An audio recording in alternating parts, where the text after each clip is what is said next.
weekdays at noon on CBS News New York. Tonight, a special extra half hour of the CBS Evening News as Donald Trump becomes president-elect and Kamala Harris concedes the 2024 presidential election. The outcome of this election is not what we wanted, not what we fought for, not what we voted for. But hear me when I say, the light of America's promise will always burn bright. As long as we never give up, and as long as we keep fighting. I will govern by a simple motto: promises made, promises kept. We're going to keep our promises. Nothing will stop me from keeping my word to you, the people. We will make America safe, strong, prosperous, powerful, and free again.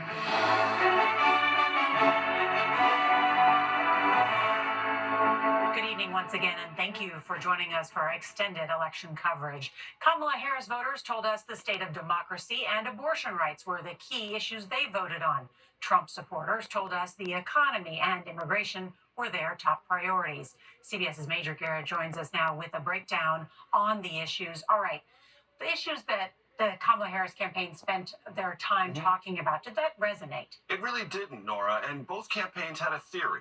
And the Harris theory was reproductive rights and democracy would be the great propelling force. The Trump campaign had a completely different theory. The theory was, if you're talking about those things or former President Trump, you're not hitting on the two most important issues. What do they have as their theory? Immigration and inflation. And the Trump campaign, with this verdict, is proven correct. So we were focused on these seven battlegrounds, but the interesting thing is that Kamala Harris also lost ground in reliable Democratic blue states, right? Even when she won, her campaign lost. There are two states that are very indicative of this. Let's go to New Jersey. All right? Compare that to 2020. Wow. New Jersey, 16 points in 2020, 5 points last night. Let's go to Illinois. Same thing. That is an 8-point victory. What was it in 2020, Nora? 17 points. Even when she was winning, she was losing. They did not deliver that message on the top issue, economy and inflation. Major Garrett, thank you. Wall Street surged today with investors betting a second Trump presidency will boost the economy. The Dow gained more than 1,500 points. That's a 3.5% gain. All three indexes closing at record highs. And with what Trump's win could mean for your wallet, here's CBS's Kelly O'Grady. Years of economic pressure spurred Trump voters to the polls, hopeful the election could mean relief. Every day, I work with $20, just waiting for my paycheck. And honestly, when it was Trump in office, I wasn't having that issue. I think his economic plan benefited all of us Americans. President-elect Trump shared numerous proposals on the campaign trail, but few specifics. One such policy is a sweeping tariff of at least 10% on all imported goods, 60% for those coming from China. What could a Trump tariff mean for the American consumer? Usually when you have a tariff, it's basically a fee on an imported good. I think any sort of re-emergence of inflation would be a real shock to the system of consumers. The former president has stated tariffs would be more of a negotiating tactic to drive better trade deals. We're going to turn it all around, and we're going to do it through taxation and tariffs. Another major pillar of Trump's economic plan, cutting taxes. Not only does the president-elect intend to extend his 2017 individual cuts, but has also promised to remove taxes on tips and provide a tax credit for family caregivers. It could mean welcome relief for the middle class, but it could also send the national debt soaring unless paired with less government spending. Every tax benefit that is awarded to a consumer or to a taxpayer and to a corporate taxpayer has to be paid for. And there has never been a plan to pay for these tax cuts. Now, the president has also promised to lower prices, Nora, but given few details on how. And the reality is these policies are nuanced, but the economic impact often lies in the execution, Nora.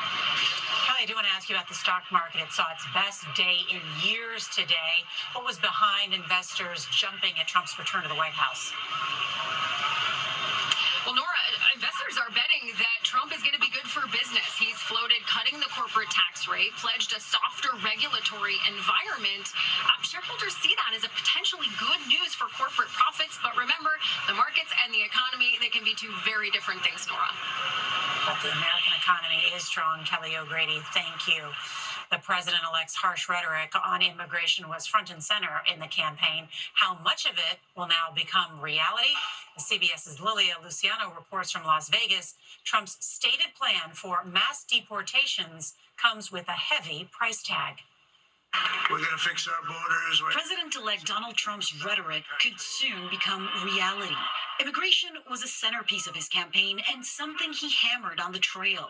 They're poisoning the blood of our country. That's what they've done. The day I take the oath of office, the migrant invasion ends. There are at least 11 million undocumented immigrants in the U.S. Deporting 1 million people per year could take 1,000 new courtrooms to process and cost taxpayers an estimated $88 billion a year. That's roughly 11 times ICE's annual budget. With your vote, we will seal the border, stop the invasion, and launch the largest deportation effort in American history. And that promise drove many voters to the polls. You start letting people come in here illegally, it throws off the whole system. Including immigrants who became citizens and can now vote. I mean, no offense, but, we came here legally. You got to follow the rules, follow the law. I grew up in Mexico. I believe in hiring people within our country, making America great again. And his supporters trust he will keep his word. During his first month in office in 2017, he signed an executive order banning travel from 7 Muslim-majority countries. A year later, he implemented a zero-tolerance policy that separated migrant children from their parents. And during the pandemic, he shut down asylum at the U.S.-Mexico border under Title 42. Maria Martinez came to the U.S. from Venezuela under a Biden administration humanitarian parole program, which will expire, and now worries she won't be able to stay. My fear at this moment is having to return to a country in those conditions. This state of Nevada has the highest percentage of undocumented immigrants in the whole country. And here we heard from voters who tell me that they're worried about the impact that mass deportations would have on theirs and the wider economy, not to mention families who have that mixed status who are concerned about being torn apart. Nora. It's going to be the big story that we are covering. Lilia Luciano, thank you so much. And tonight there's soul searching within the Democratic Party. So for analysis on where Democrats go from here, let's bring in CBS's Ed O'Keefe and CBS's Robert Costa. So Ed, this election, Democrats billed it as the first since the overturning as Roe versus Wade. Reproductive rights were at the center of Vice President Kamala Harris's campaign. And yet we didn't see an overwhelming gender gap as expected. What's the conversation happening in the Democratic Party today? And Nora, there'll be serious conversations across the Democratic Party now about how they once again failed to seriously tackle the economic concerns of voters. Already some telling me they've got to get away from targeting voters by ethnicity and gender and focus more on class, embracing the populist focus of people like Bernie Sanders, who today said because the Democratic Party abandoned working class people, quote, working class people abandoned them. So how might they learn from this? How might they move ahead?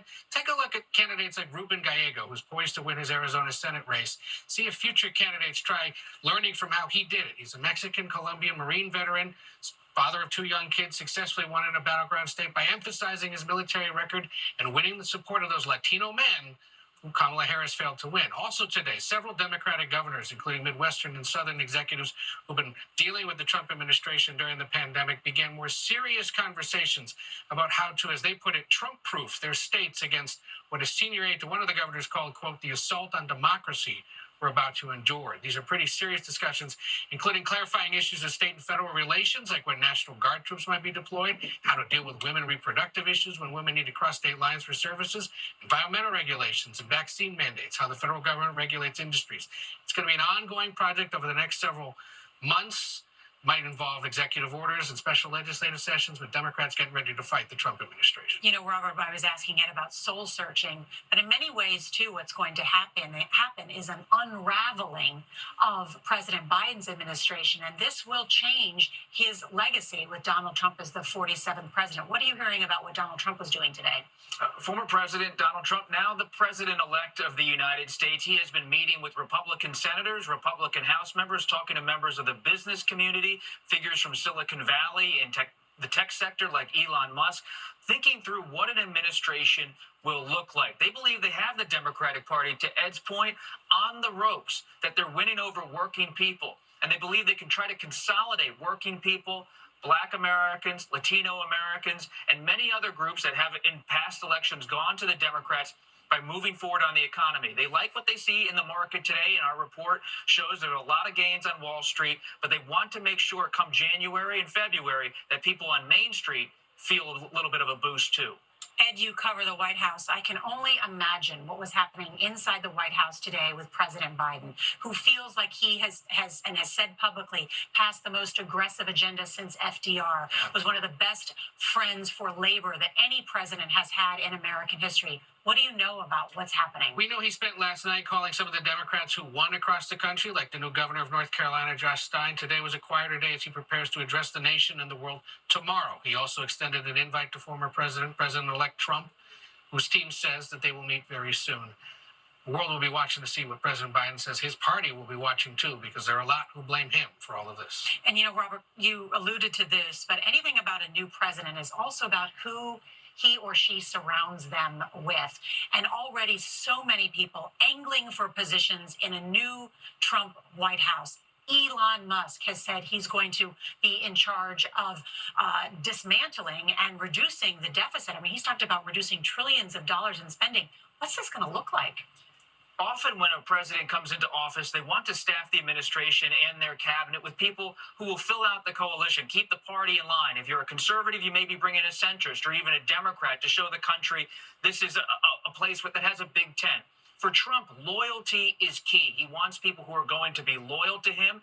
And as he and his advisors have said for years, they don't trust the federal bureaucracy. So look for them to fire people in many of these federal agencies and try to put Trump-aligned people in. This will change how the federal government works and operates. I can't emphasize enough, based on my calls today, we are looking at a sea change of how this federal government might function next year.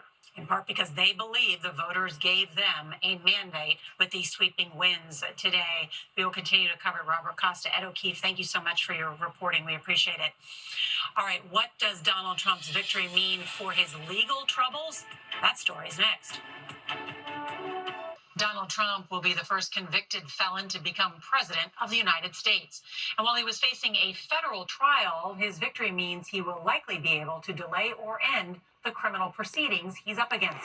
CBS's Scott McFarland joins us now to explain. Good evening, Scott. And Nora, the fate of 1,500 plus defendants in the U.S. Capitol siege could change immediately, too. Trump has pledged pardons for those convicted of the attack on the Capitol, and there are hundreds who've yet to even go to trial. And tonight, it's increasingly likely Trump won't be going on trial either. CBS News has learned special counsel Jack Smith is expected to shut down the federal criminal case in which former President Trump is charged with conspiring to overturn the 2020 election results and capitalizing on the chaos of the attack on the Capitol as part of the scheme. A Justice Department policy blocks prosecutions of sitting presidents. History will record that the Trump prosecutions were resolved not in a court of law, but at the ballot box. But that's, for better or for worse, the way that our constitutional system works. Shutting down the prosecutions would also end Smith's attempt to revive the prosecution of Trump for allegedly illegally storing and mishandling classified records at Mar-a-Lago. Trump has blasted and pledged to fire Smith if he won the election. We got immunity at the Supreme Court. It's so easy. I would fire him within 2 seconds.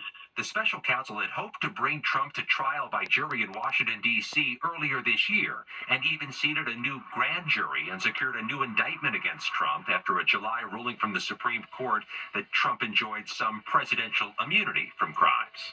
But delays and Trump's appeals pushed the case well beyond the election. As for the Capitol riot defendants still facing trial, Trump has not specified if he's considering pardons for some or all of those defendants. One defendant asked a judge today to delay proceedings in his case, writing that the defendant is expecting to be relieved of the criminal prosecution that he's currently facing when the new administration takes office. Late today, a Washington, D.C. judge rejected that request. Meanwhile, Trump's criminal case in Georgia for election interference has been stalled for months amid appeals and a road ahead that's uncertain. Trump's defense attorneys expected to seek a delay in his November 26 sentencing in New York for the 34 felony fraud charges in his criminal case in Manhattan that has seen delays and appeals amid this campaign. Nora? Scott McFarland, thank you very much.